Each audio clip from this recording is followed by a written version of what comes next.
Hello everybody, this is Gold League Gamer 1 and welcome to part 2 of my Banjo-Tooie speedrun attempt.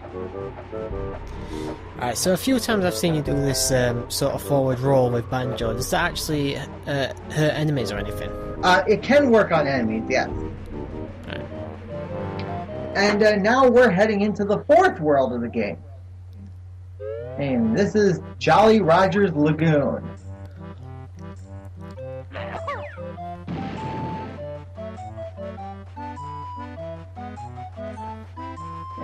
So basically there are two big sections here. First there's the town, and also there's this big underwater area. I quite like the design of the houses. And of the hours? The houses. Oh, the houses, yeah. Yeah.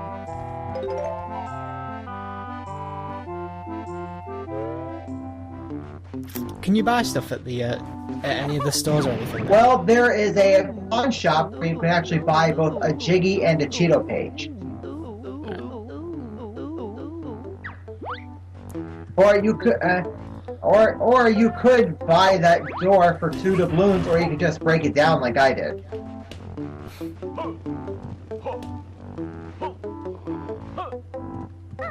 Is there anything worth saving currency or whatever for?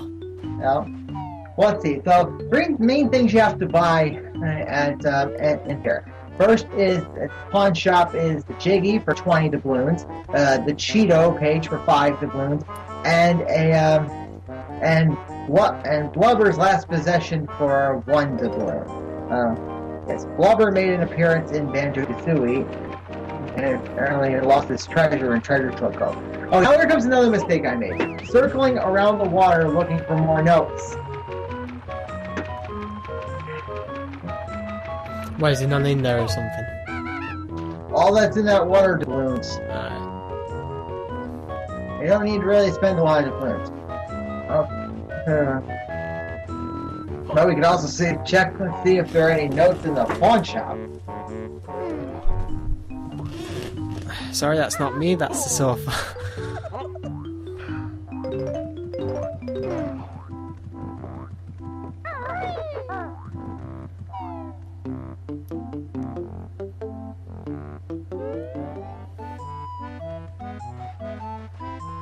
So would you say this is a game you could quite easily come back to any time, just to pick up and play? Well, would I just play this game for funsies? Yeah, I probably would. As long as I have to get 100%, because 100% can actually make your arm numb. Is there an actual reason to get 100%, like a special ending or anything like that? Well, on the first time you get 90 Jiggies, is you're treated to the character parade, which serves as like the roll call of the game. Oh, ooh, looks like we have enough notes for another move. But it's not one for both Banjo and Tooie. This is actually the first Kazooie-only move in the game.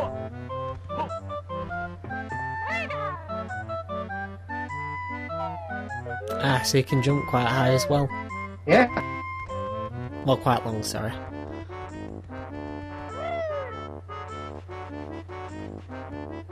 And this is the wing whack. So apparently now Kazooie can attack with her wings. Do you show it off? What? Do you show it off at any but point? not till later.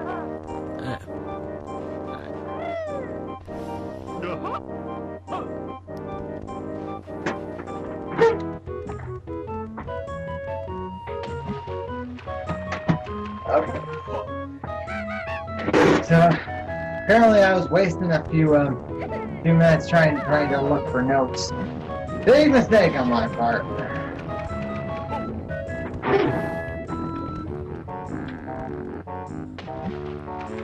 I'm guessing that leads to another section, yep.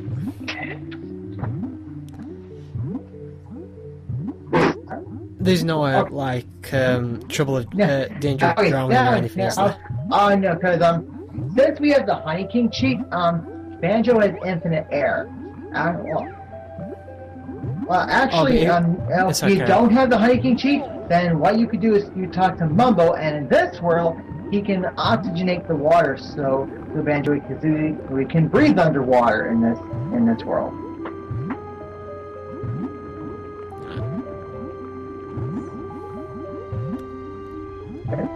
Because without oxygenated water, Banjo and Kazooie do not stand a chance. That seems hard to get through those octopuses. Yes, but if you use ice eggs, you can temporarily freeze them. It makes sense. Atlantis. Yeah. Which is a fictional underwater town. Yep. Lost City and all that. Did not like the Disney movie, but...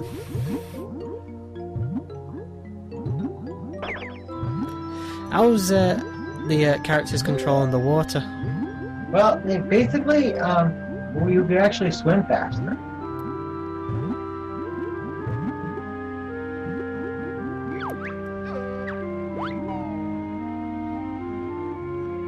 Those teleporters come in handy. Yep, those warp pads.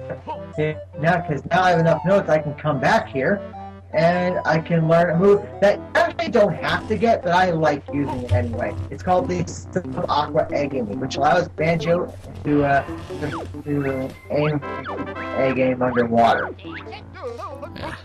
If everyone can hear squeaking, I apologise. It's the sofa I'm currently sat on. Yes, there's another move in the third world called airborne egg aiming, but we don't need that.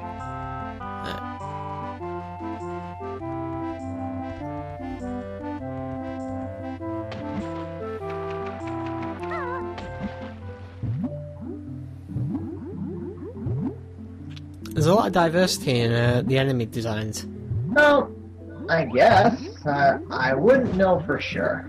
Well, I'd say there's more, like I say, I don't have much to compare this to other than Mario 64, but there seems a lot more here.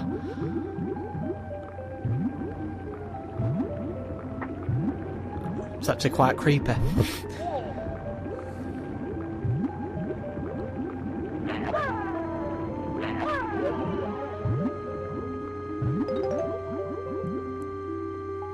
How's the free aim? I assume it uses the analog stick or something. Yeah, you do use the analog stick in this game. Yeah. Just like most N64 games. No, I just mean for the free aim, like what you're doing now.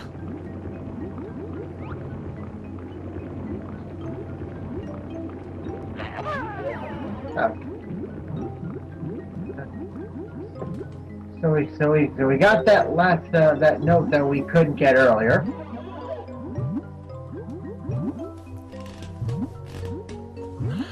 So now I'm swimming back up to the warp pad.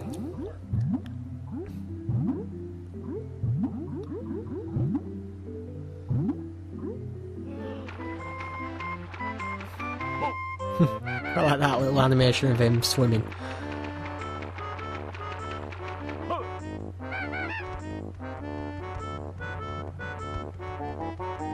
Looks like he's wearing makeup at that frame.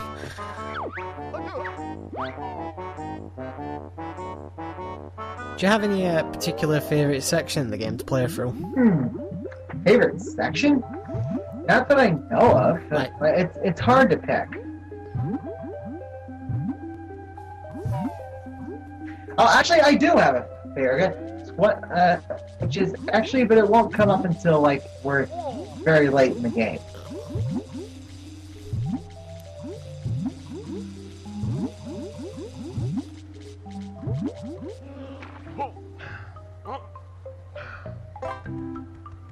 How many new abilities are there to actually get in the game? Well, let's. I'd have to count. Let's see. I'm guessing a fair few then. Well, let's see. There's 3 in the first 6 world. That's 18. 2 in world 7. That's 4. So 21 plus the 4 types of eggs. So that's 25. Actually, that's not as many as I thought. You just seem to be getting a lot of them really quickly. But then again, it's a speedrun, so I suppose I should. Alright, so, and the last one we got, the Talent Torpedo, you actually need that to get into the next world.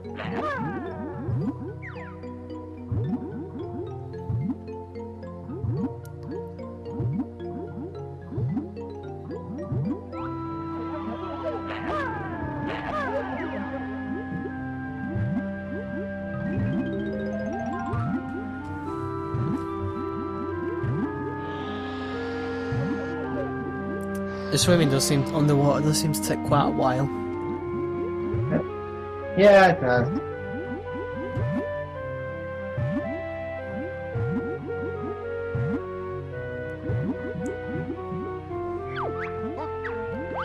But we are out of this world now. How many worlds are there, did you say? Well, there are 8 full worlds. Because I've noticed that they're not all very big. Well, trust me, if you were going for 100%, they'd be much bigger than you. Oh yeah, I'm just saying, for the main part of the game with the speedrun and everything, it really doesn't seem that big. But as you said, speedrun and all that, so I'm probably not seeing half of what's in the game. Now, the reason we're back here in Jinjo Village is, on top of one of these houses is a treble clef. Is a what, sorry? Treble clef. It's worth 20 notes. Remember we talked about that earlier? Yeah, sorry. My headset quiet for a second then.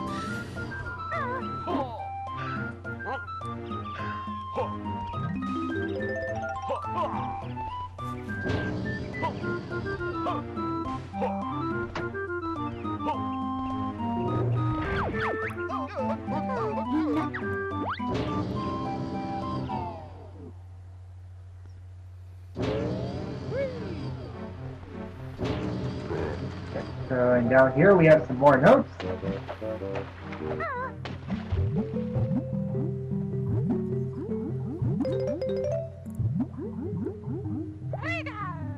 So do the rocks like that have one of the characters' face on it have any certain meaning, like? Well, those are ones you can actually destroy by using a talent torpedo. Alright.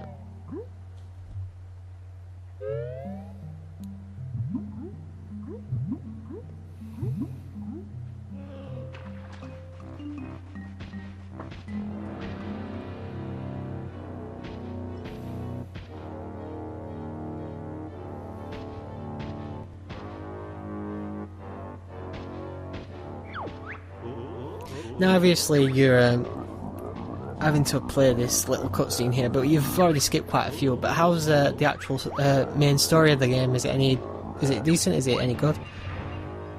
Well, yeah, well, I won't lie. The story is pretty good. So anyway, in the second encounter with Banjo, he actually drank a potion which made him invisible.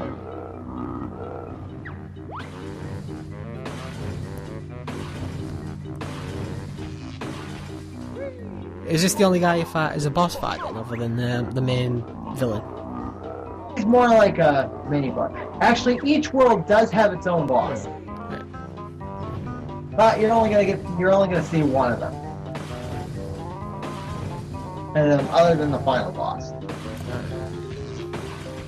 That's interesting. Even usually during a speedrun, you have to take on the bosses of each area.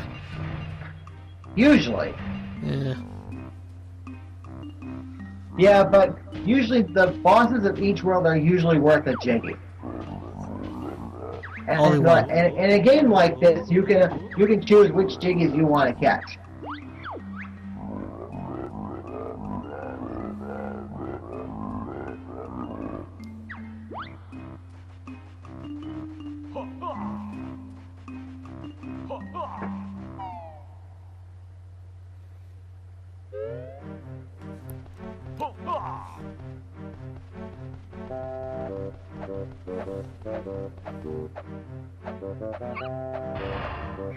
And now we have learned all 5 types of eggs.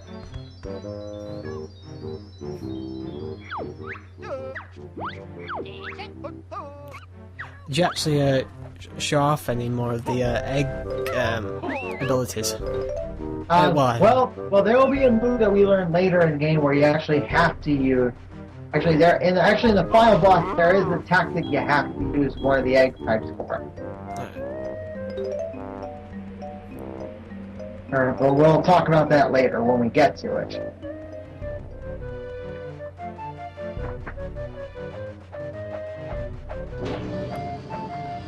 Well, everything's just gone very... Oh, I was just gonna say, everything's gone very red there.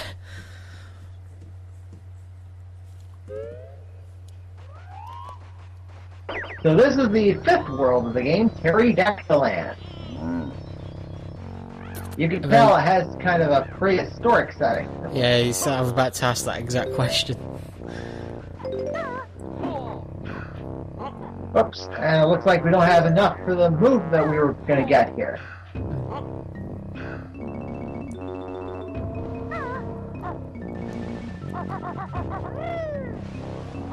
Did you mean to fall off there? No, not intentionally. No, you should say you did. That makes you look better. Now I was looking around for some more notes, and I know they're easy to find in here. I've just noticed you picked up a gold feather. Did they do anything? Oh yes, gold feathers can actually make you invincible when you use them. Alright. Did they add to like your 100% to collect them all? No. No. No, but gold feathers can actually help. So just basically another power up. Okay, so now here's the springy step shoes. Now this is a great move to have, because with those shoes you can jump really high.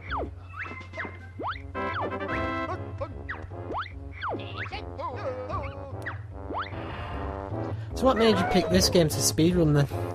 Well, I got so into it after I watched the speedrun, and yeah, the speed episode, and also I also wanted to show you guys and anyone who may want to race this in the future that that this game is raceable.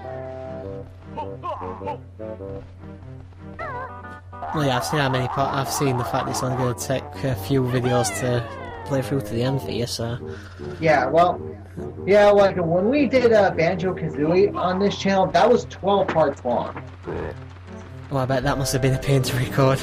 Yeah, it took at least 3 nights to record that race. And as we know from a recent failed Let's Play, that it's not always feasible to do more than one night.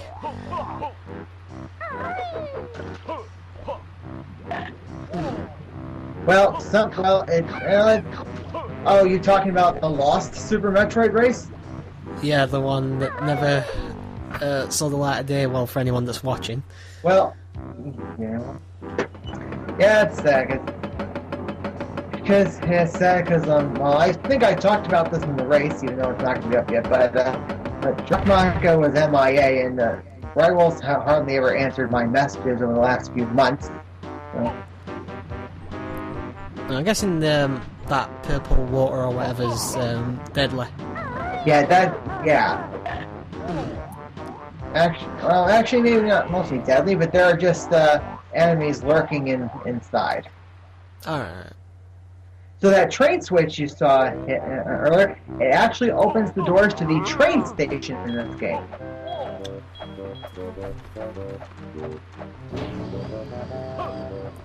Do you get to actually use the train, perhaps? Yes! In fact, using the train is the way you can access most of the entry. Will you be doing that in this playthrough? I will be going in there, because that's the one move, because it has the one move that you're going to need to get to the last world. That'll be interesting to watch. Yeah, so now we're back at the second world, which is Glitter Gulch Mine. Is this what we passed in the first part? Yes. Alright. Yeah, mostly as a time advantage.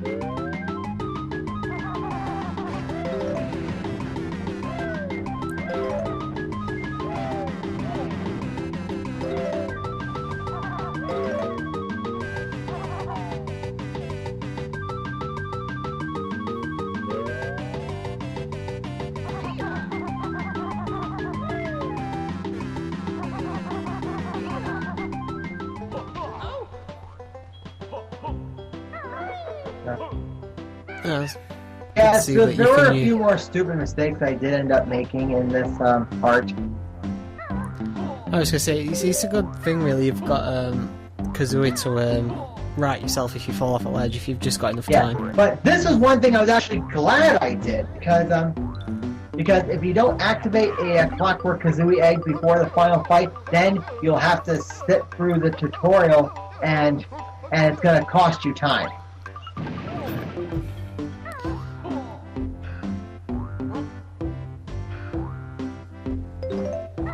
Okay, now, this is actually a move that you do not need to get for this speedrun. This is the Bill Drill. Although, okay, so, but for a non-cheat speedrun, I actually find the Bill Drill to be quite useful.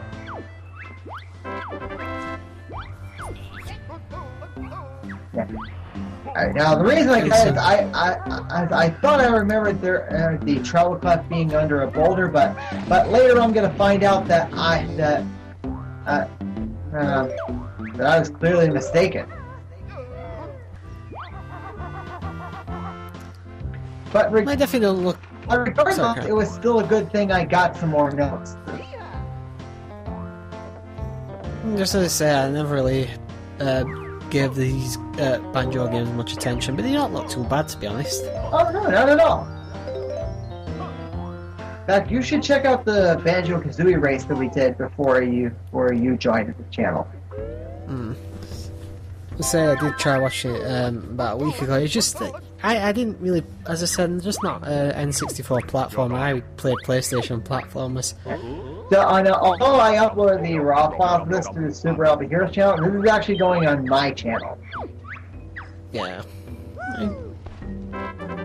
Yeah.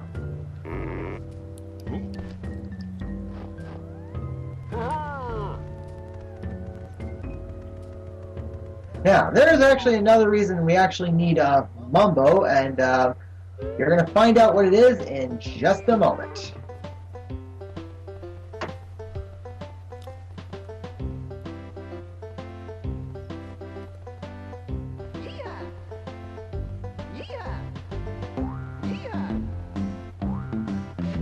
He seems to be moving fast. Here we are at a train station. But you see that the train is derailed, but with the help of Mumbo's magic, we can fix that.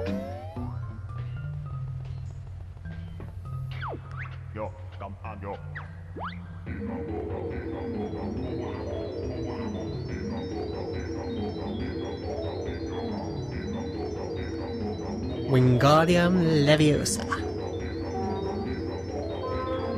Sorry, all I can think of is a Harry Potter with that. Oh, well, I don't even watch Harry Potter, so... I haven't watched them in years, it's just the first thing that came to my head.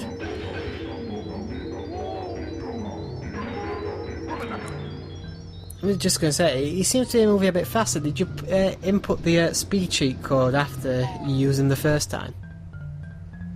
No, I didn't re-input the speed cheat. No, I mean, the first time you used Mumbo, did you do it after or before that you put the... you know, I'm guessing Super Banjo-Tooie also affected Mumbo, too. Yeah, because I was going to say, he seems to be moving a lot faster this time.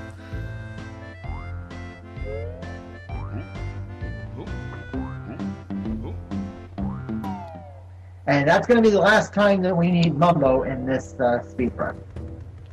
How often would you say you need him when you play normally? Well, he comes in handy in every single world. So at least 8 times or so. Yes. But there are a couple of times we actually need to use him twice. Okay, here comes another mistake I make here. Like, I thought the boulder was treble clef, but instead I get something else which I did not even need to get to, which cost me a few seconds. So what I just accidentally grabbed was a Jinjo. Now when the digger that Grunty's sisters were driving arrived at Spiral Mountain, they actually ran over, they scared away all the Jinjos and killed one of the Jinjo families. Does it actually say they killed it? Yeah, the gray Jinjo family is the one they killed, but the others are just scared off, and it's up to Banjo and Kazooie to find them.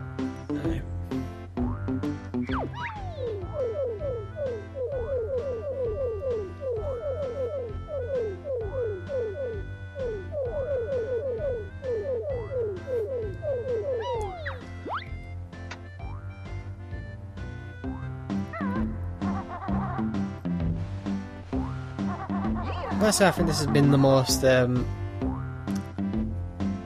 different looking area of the game so far compared to the rest of it. Yep. And where else can you go inside a train's boiler? Well, we actually need to go here for one of the bosses we're going to fight.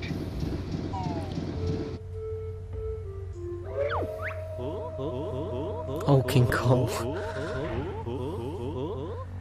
Look, that's some nursery rhyme, isn't it? Well, yeah, it definitely could sound like a nursery rhyme. Yeah, I'm pretty sure it is. I'll not sing it because I've got a terrible singing voice, but I'm pretty sure it is. Oh.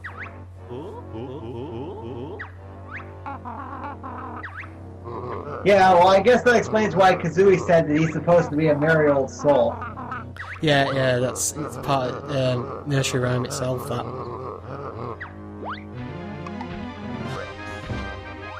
I'm just getting the Great Mighty Pooh vibes from this. The Great Mighty word. The Great Mighty Pooh from Conker's Bad Fur Day. Oh. Yeah, I don't think I'll be playing that game. I've never played it myself, I just know that boss from that game, that's it.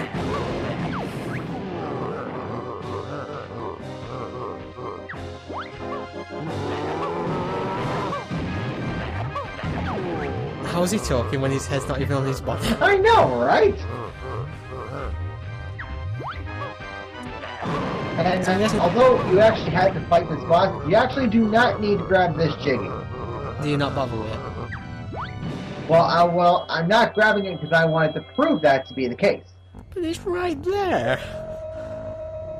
Like, well, if this wasn't, if I was not recording this speedrun attempt, I would definitely grab that Jiggy. So I'm guessing that was the one boss you mentioned earlier, that beside the main one. Yes, because the only way for you to use the train is for you to battle Old King Cole. Do you get to use the train in like a mini game or something? No, but there are different train stations in this world, and many of them are used to help grab a few Jiggies. But the primary purpose for the Grunty Industries train station is so you can actually get inside the factory. Is this classified as the next world then? Well, Grunty Industries is the 6th world of the game. That's what it is. Now, the 7th and 8th world you can actually skip altogether. Do you skip it? Yes.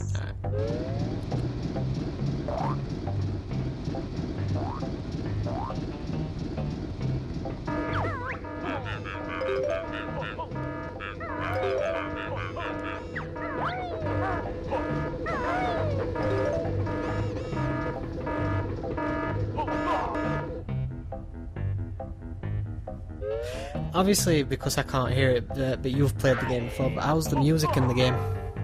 Oh, it has a good OST. I will give it. Any particular type of music, like, a type of genre of music for the game, like, just trying to think of something, Well, you'll find out what it is when you actually watch this video.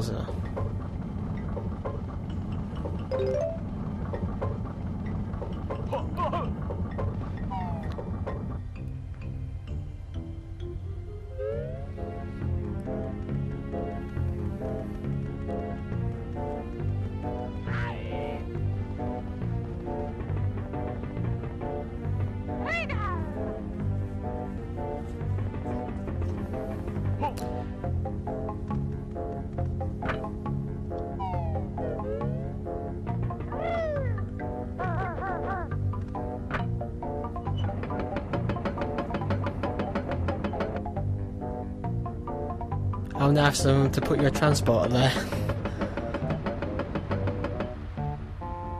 Yep, so the main purpose for going inside the factory is learning another move, which I do not have enough notes for. We're coming up to time. Huh? We're coming up to time. Oh, sorry. Alright, well... Oh well. Yeah, well... Okay.